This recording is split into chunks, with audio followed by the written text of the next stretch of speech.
Next topic है definite integration as limit of sum. इसके बहुत भर भर के क्वेश्चन आते हैं, तो काफी ज्यादा इंपॉर्टेंट टॉपिक है। पहली बात तो है ना, जेई मेन में भी और जेई एडवांस में भी काफी सारे क्वेश्चन आते हैं। इसका भी एक डायरेक्ट शॉर्टकट है, तो मैं आपको यहाँ पे डायरेक्टली शॉर्टकट ही बता दूंगा। ठीक है, शॉर्टकट क्या होता है? देखो, definite integration as a limit of sum का कोई भी क्वेश्चन आएगा, कोई भी क्वेश्चन आएगा, शॉर्टकट लगा देना, आपका आंसर आ जाएगा।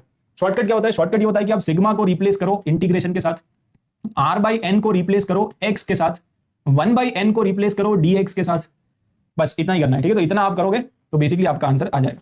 ठीक है, शॉर्टकट क्या है? सिग्मा को रिप्लेस करो इंटीग्रेशन के साथ। ये डायरेक्ट आप शॉर्टकट लगा देना, शॉर्टकट लगाओगे तो यूल गेट द आंसर, खत्म। अब देखो क्वेश्चंस भी मैं आपको करा देता हूं। ठीक है, जैसे फॉर एग्जांपल ये क्वेश्चन है, तो सबसे पहला स्टेप क्या होता है कि आप इसको सिग्मा फॉर्म में कन्वर्ट करो, क्योंकि सिग्मा आएगा तभी तो उसको इंटीग्रेशन से रिप्लेस करेंगे ना। तो ये एक सीरीज है। देखो हमेशा आप ध्यान रखो कि अगर कोई भी सीरीज वाला क्वेश्चन आता है लिमिट में, तो लिमिट ऑफ सम, ये समेशन ऑफ सीरीज निकालना पड़ेगा। समेशन ऑफ सीरीज भी है और लिमिट भी है, तो यहीं से आप पकड़ लो कि भाई हाँ ये लिमिट ऑफ सम का क्वेश्चन है। और अगर लिमिट ऑफ सम का क्वेश्चन है तो आपको पता होना चाहिए शॉर्टकट।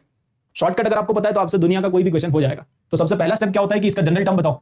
तो जनरल टर्म देखो, ये 1/4n जो लिखा हुआ है ना, ये 1/4n बेसिकली ये है। 1/4n को हम क्या समझ सकते हैं?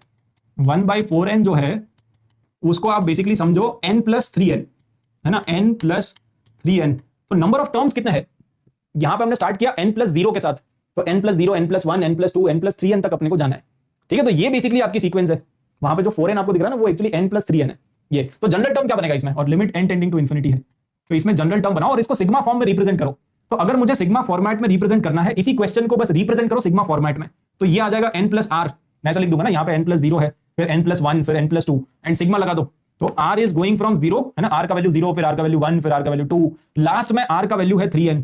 ठीक है, तो r is going from 0 to 3n, r is going from 0 to 3n, और इसमें लिमिट है n tending to infinity. So this is your question. तो दुनिया का कोई भी क्वेश्चन आएगा, आप उसको सिग्मा फॉर्म में कन्वर्ट करो। एक बार सिग्मा फॉर्म में कन्वर्ट हो गया ना, तो उसके बाद शॉर्टकट लगाओ। शॉर्टकट कैसे लगाएंगे? तो सबसे पहले तो आपको यहाँ पे r/n वाला टर्म क्रिएट करना पड़ेगा। तो यहाँ पे r/n वाला टर्म क्रिएट कैसे कर सकते हैं? डिवाइड बाई n कर दो और मल्टीप्लाइड बाई n कर दो, कर सकते हैं ये। तो बेसिकली अब आपका क्वेश्चन क्या बन गया?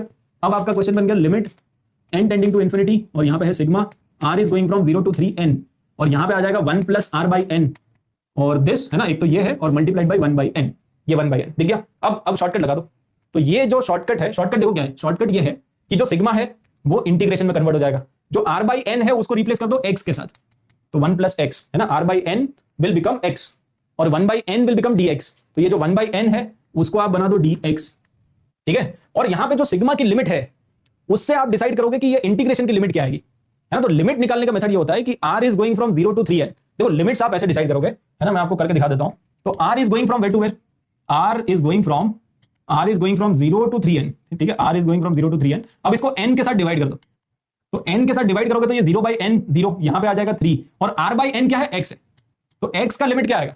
तो x का लिमिट आएगा 0 से 3। समझ गया ना? तो जो r की लिमिट है वहां से हम डिसाइड करेंगे कि इंटीग्रेशन की लिमिट क्या आएगी। उसको आप n से डिवाइड कर दिया करो, सिंपल। तो ये 0 से 3 आ गया, बस अब इसको निकाल लो, दैट इज योर आंसर, खत्म।